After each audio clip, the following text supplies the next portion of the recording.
Hi, my name is Allison Bell and I am a director with 31. I have some hostess coaching tips for you today. The first one is to create a hostess packet.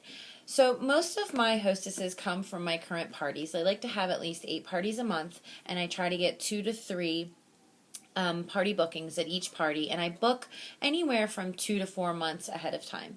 So when I meet that potential hostess, I give her a hostess packet.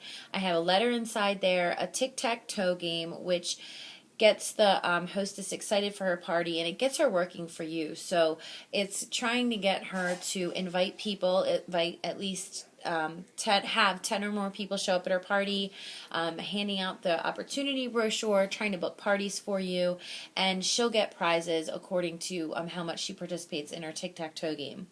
I also include some postcard invitations that she can hand out. I give her order forms, a couple catalogs, and I also give her some mini catalogs that she can hand out to people as well. So I tell her to invite as many people as she can think of.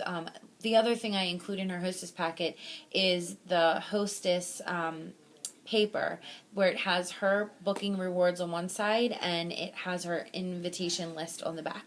So she can invite as many people as she wants, up to 40, write those names down, and have a top 12 that you want to follow up with.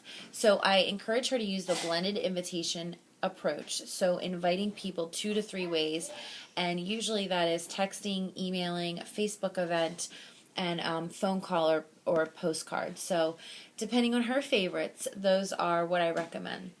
Now, I will follow up with her 2 to 3 days after my first point of contact to send her her first red stamp invitation.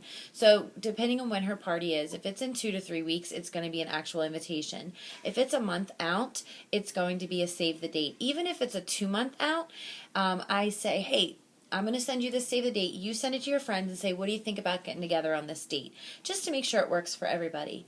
And then I'll tell her, look, I'm going to touch base with you next week just to kind of see how things are going. And at that point, I go over her tic-tac-toe and I let her know that it's really easy, because a lot of times they won't pull it out, but if you bring attention to it, she'll take a look at it. And we go over the hostess rewards. I also offer her the opportunity, and I explain to her what she can get by hosting the party and joining 31. And I let her know that if she would like to join 31 and have this be her party, she needs to let me know ahead of time.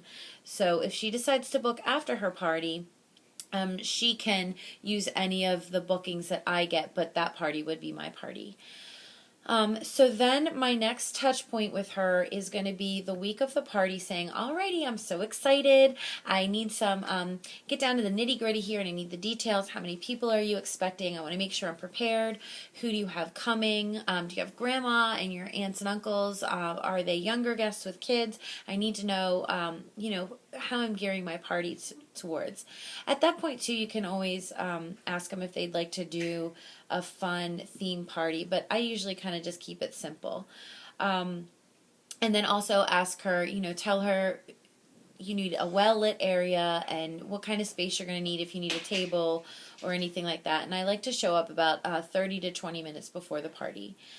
Now, one thing I did forget is her top 12. So that week or two before the party, it's a good idea for her to follow up with her top 12 people. But I do like to send a text reminder or a phone call to the people who did not respond, because a lot of times they just forgot to respond. And then one of the things that's really important about hostess coaching is to get her wish list. And there's a couple reasons why. One, it helps you to prepare. So if you want to do your hostess stacking, you can hostess stack with the things she wants. I also like to bring her a gift, and that is how I try to get my bookings. So if I know that she wants the $48 Benjamin wallet and I bought it at a discounted price, I can offer that to her if she books 3 parties for me, and it's a nice $48 wallet. So the wish list just is a really important thing. It also gets her thinking of all the things she wants, and then you can say, all right, well, these items all here total up to $200, but if you have a $600 party, I can get you these for free and these half off, and kind of go from there. So that's basically it, my hostess coaching. And just have fun with her, develop a relationship with her, text, Facebook, however her favorite way to communicate with her. Just make sure you're contacting her, and just keep it fun, keep it lighthearted, and have a good time. And those are my hostess coaching tips.